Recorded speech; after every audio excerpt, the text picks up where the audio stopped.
Good day, students, and welcome to part 3 of your oral communication review video. In this video, we'll cover lessons 7 and 8.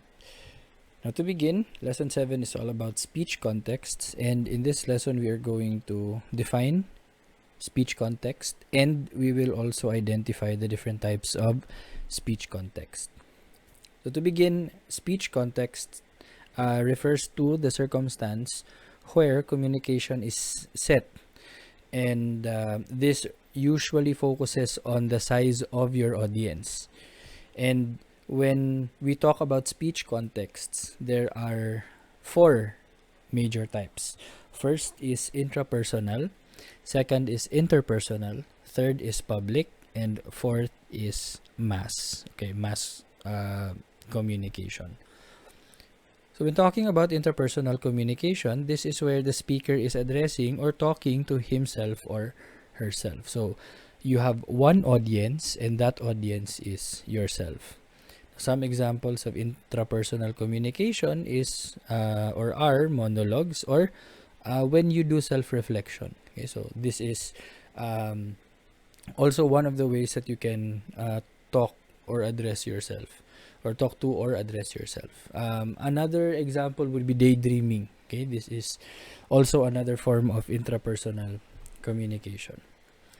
Now, moving on, as your audience size gets a little bigger, we now proceed to interpersonal communication. Now, this is the context wherein your audience is no longer yourself, but it is now another person or other people. And when we talk about interpersonal communication, there are 2 subtypes.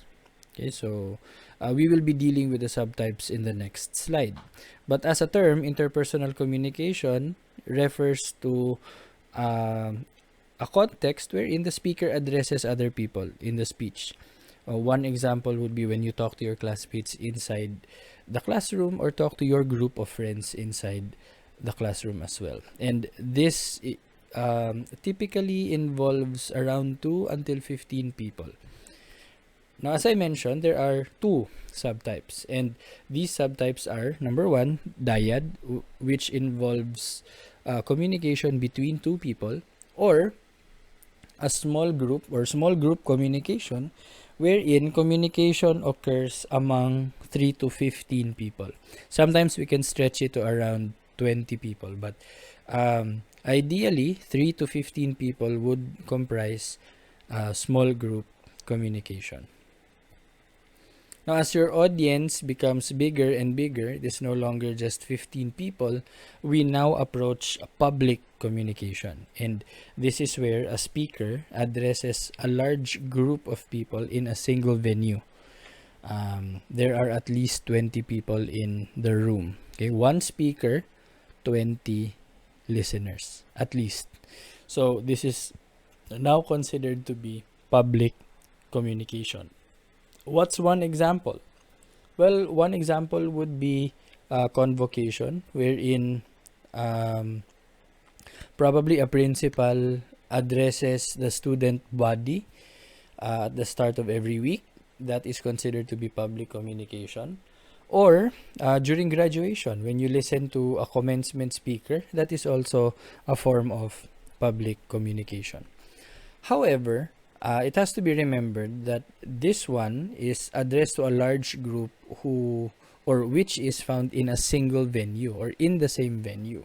But when you are addressing an even larger group of people who are located in different places, and the speech is broadcast using multimedia, TV, radio, newspaper, then that is now considered to be mass communication.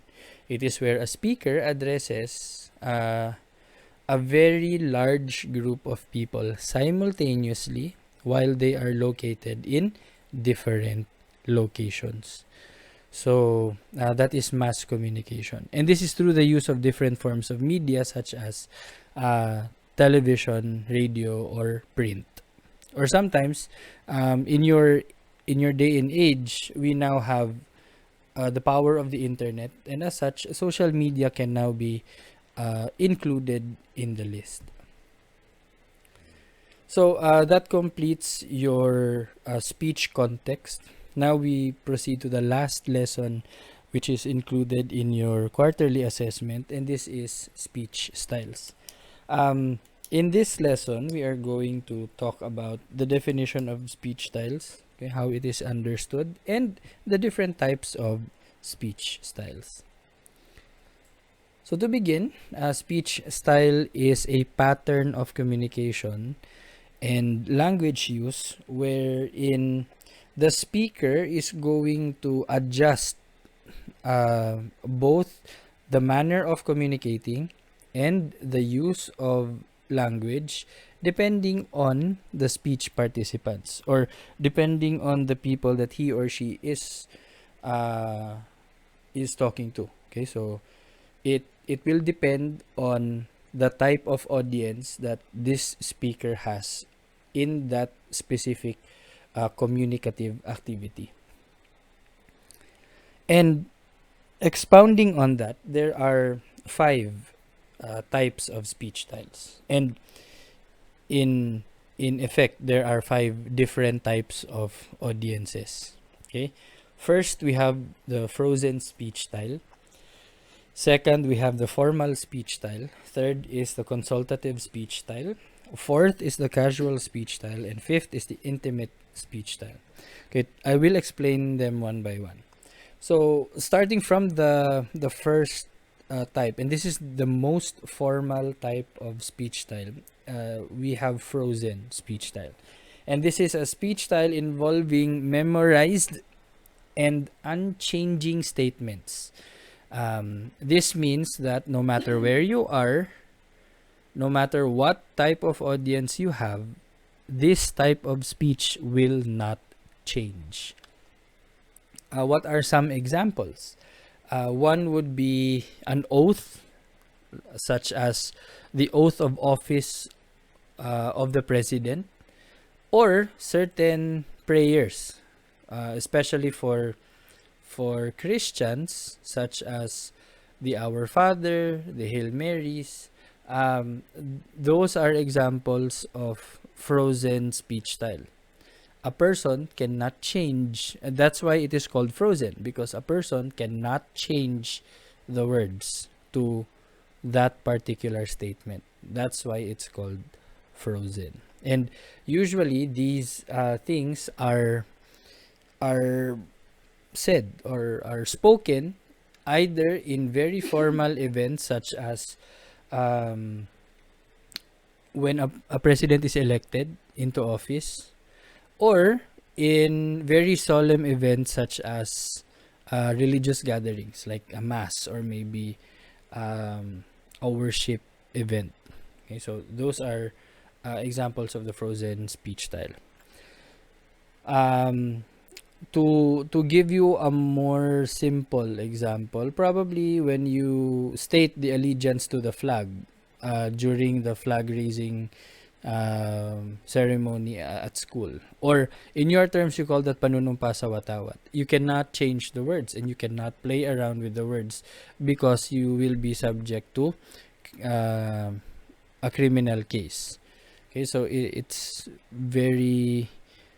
very bad idea to try and paraphrase the allegiance to the flag. All right. So moving on, we also have one that is equally formal.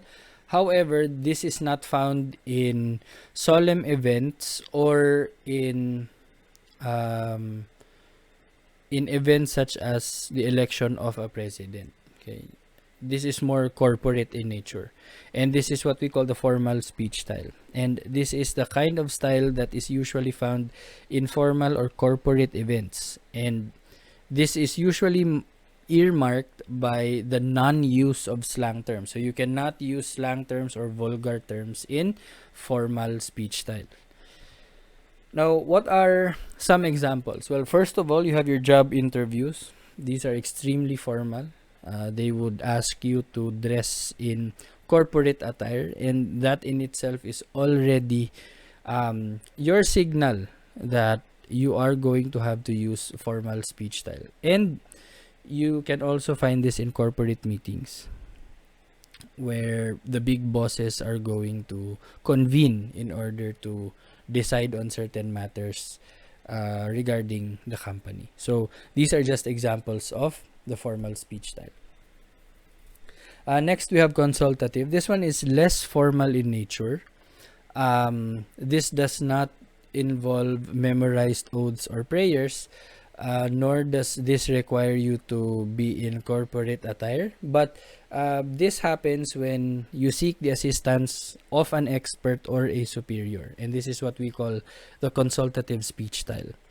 Again, this is less formal in nature because there are no specific guidelines as to the attire or the theme of the event, but there is still the notion that slang terms and vulgar terms cannot be used, because even if it is less formal, there must still be a certain sense of respect extended to this other person, because he or she is, after all, an expert or a superior. Now, what's one example? Well, you can find this one whenever you have your doctor's checkup. Okay, so this is consultative in nature because you are seeking the professional opinion of your doctor. Or as students, this can also be found when you ask your teachers for feedback regarding your output or regarding your scores, or when you ask your teachers for remediation on certain lessons that you did not understand. I doubt that you're going to use vulgar terms or slang terms when addressing your teachers in school. Okay, so moving on, this one is less formal. Actually, this is bordering on the informal, and this is what we call the casual speech style. And because it is casual and informal in nature, slang terms are sometimes used. And this is usually evident between acquaintances in non-formal settings. For example, when you talk to your classmates regarding the lessons or homework, you don't actually use very formal terms. Instead, most of you might use slang terms, or there might be some of you who use casual terms, or even terms that only you and this other person may be able to decode. And that is already an example of casual speech style. This can also be found between co-workers during lunch when they dine out, or your parents and their friends, or your cousins during reunions. That is one example of casual speech style. Okay, you conduct this one with people that you consider to be acquaintances. The last one is the most informal, as this is evident between people who are extremely close to each other or extremely intimate with one another. And this is what we call the intimate speech style. Slang terms are widely used, and there's even the use of private language. This is a set of vocabulary items that you and this other person may share, or a certain use or a certain diction wherein this is exclusive between you and this other person, or you and this group of people. One example would be, or some examples would be, talking to a spouse regarding your plans regarding your future. For example, where do you plan on putting up your house? How many children do you want to have? This is a conversation that occurs between people who are extremely intimate and close to one another, and as such, there might be certain terminologies that only these two people can understand. This can also be seen when you talk to your parents, or when you vent out your emotions to your parents, and your parents comfort you and tell you all about their experiences in the past, which only you can decode because um, you share an intimate relationship with your family members. Okay, you are intimate with one another. You are extremely close.